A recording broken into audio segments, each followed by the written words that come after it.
All right, y'all, I'm gonna bring it back real old school when I first started making my videos.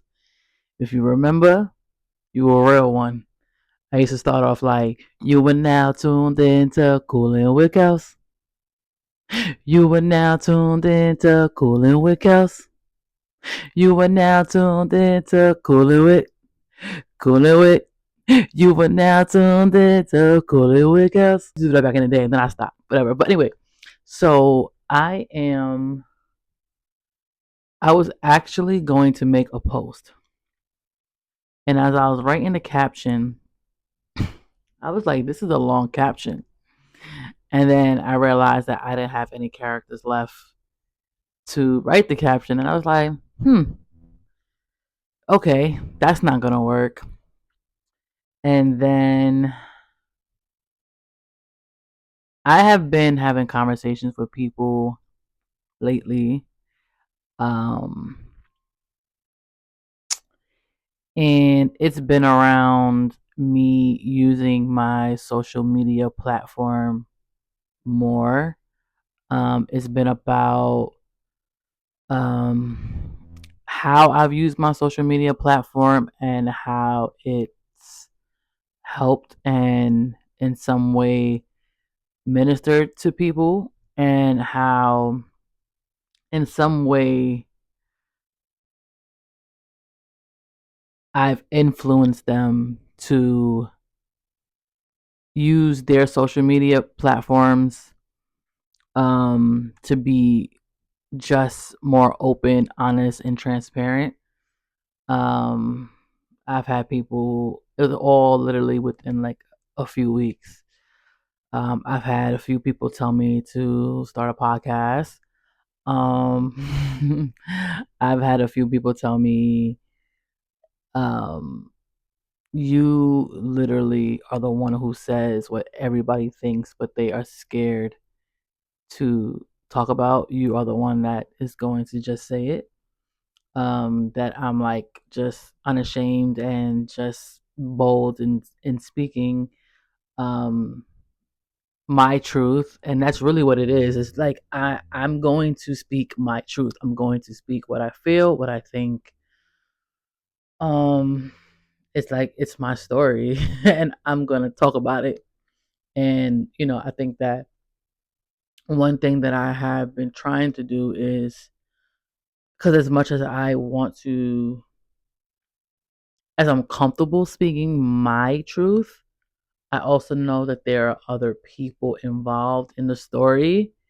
And although it's my truth, I still want, like, I withhold. People think that I share a lot, but I do withhold a lot due to not wanting to um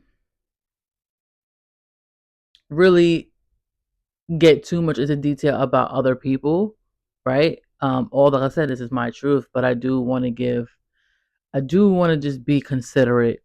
And I have been considerate, even though I do want to be able to share more, because I do believe that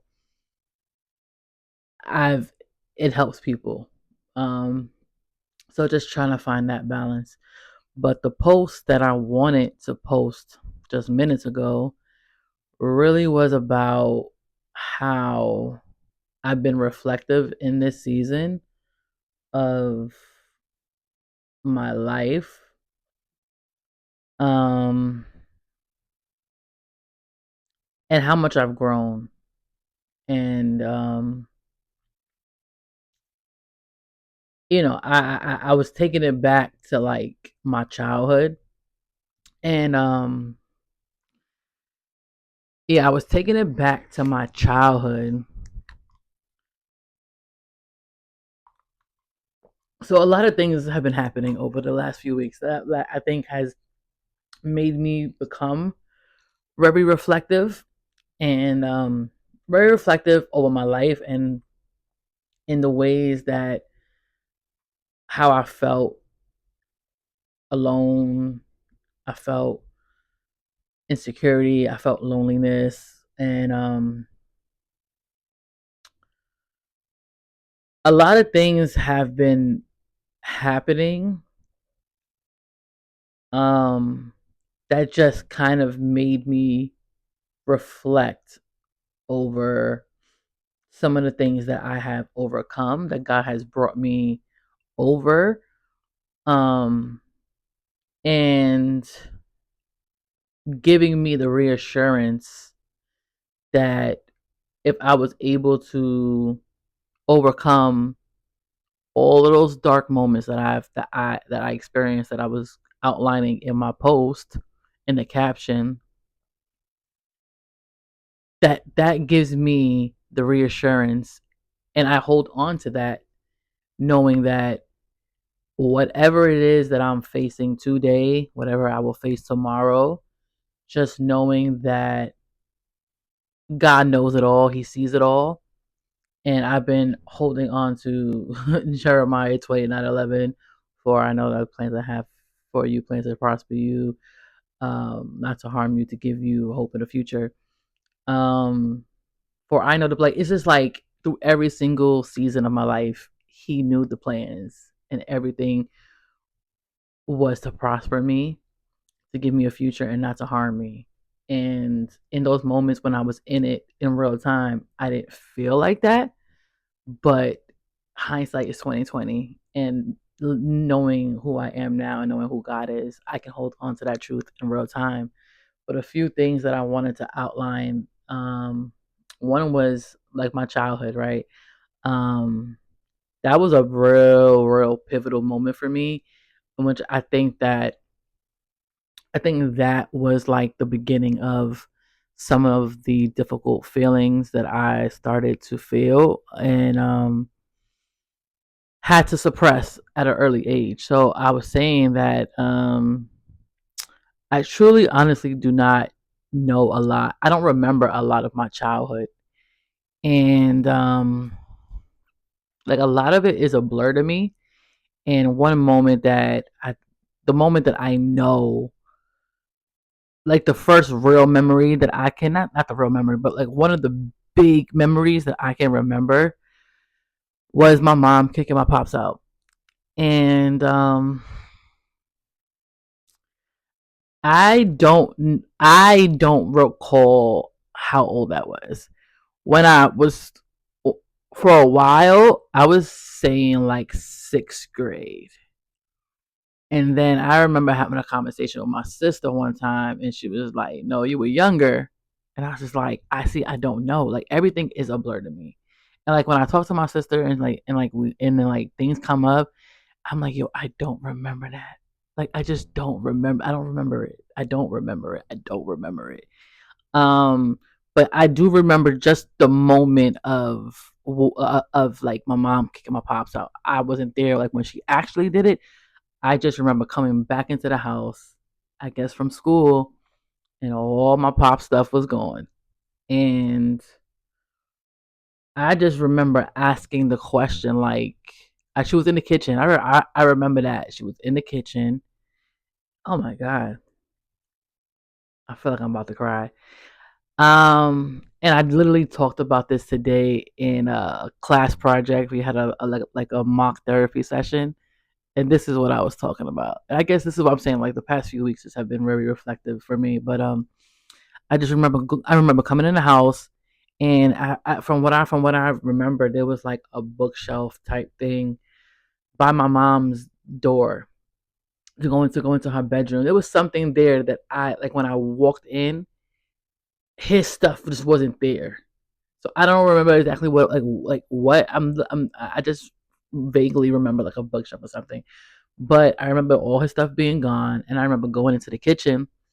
My mom's in the kitchen, and she's doing something on the table. She's cooking. She's doing something, and I'm just like, Ma, like, like what happened to Daddy? Like, where's Daddy's stuff? And this is my mom, even to this day, is just like, I don't want to talk about it. I don't want to talk about it. And it was just like we never talked about it.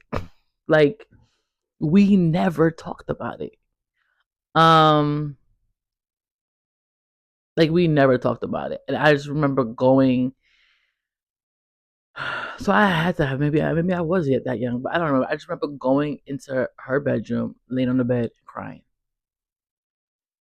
And I never got the answer. now that I'm an adult and as I've talked to like my mom, like my sister, my brother, I'm getting some pieces, and I know the reason why. My pops, he lived a certain lifestyle. He was doing things he wasn't supposed to. My mom just didn't have the patience, and that was that.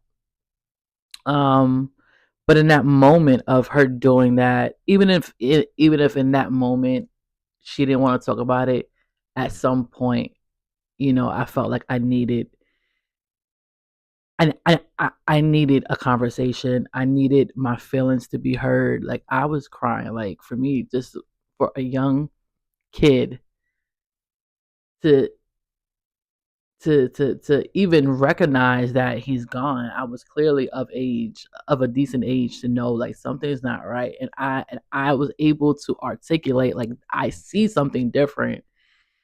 I just wish that space would have been held for my feelings, my emotions, my questions. Um, and in that is what I felt like led to a lot of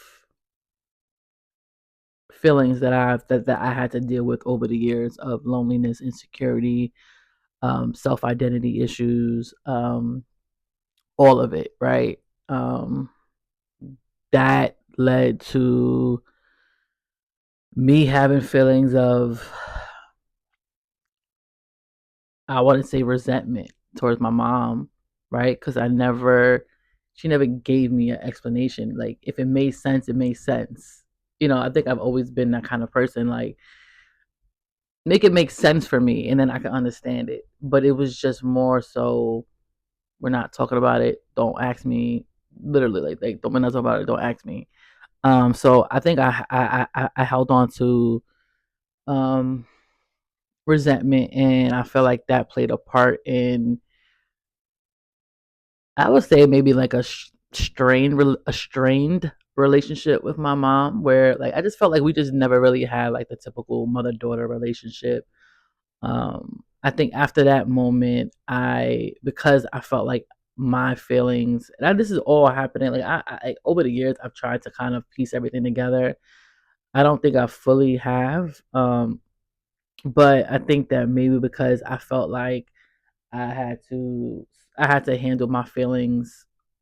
I had to hold on to my feelings by myself and deal with all of that. I think I just learned to not be vulnerable and emotional with my mom as she couldn't either.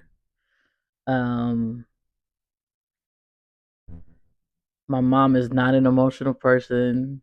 Um, she doesn't do well with emotions. She doesn't do well with emotions within herself and with others. So I think I just learned to not be that person with my mom, which I think just caused distance and translate it into just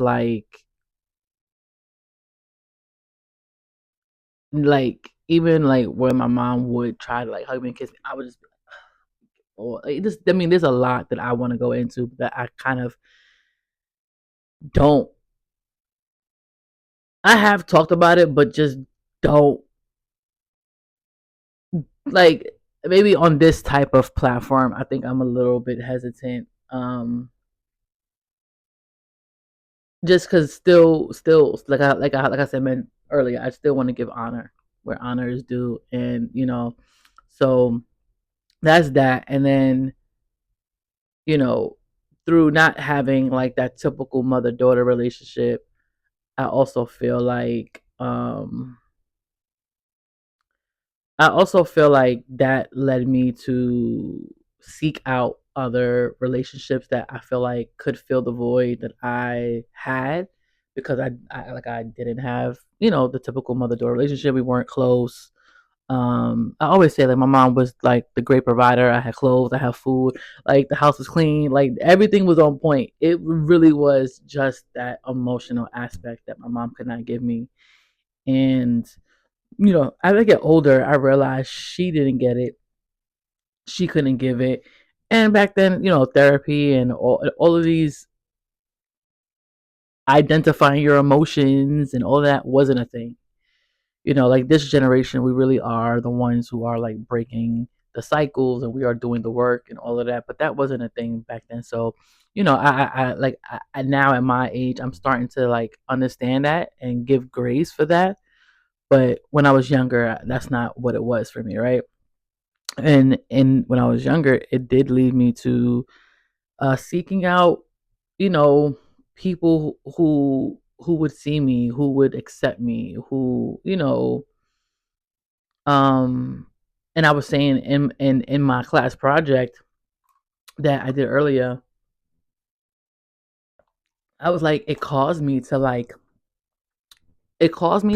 idolize people in a way, like when I found somebody that I connected with and that I felt like seeing me, and like I would like attach to that person.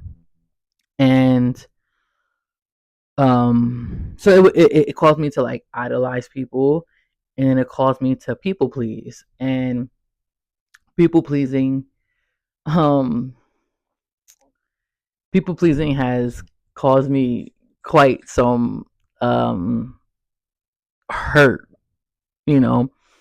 Um but yeah, it caused me to just like seek out validation from other people. And like once I felt like, oh, you like me, or you see me, I am trying, like, not trying to replace, because I can't replace my mom. Like, it wasn't, but it was like, it's like I wanted that mother figure. I wanted that.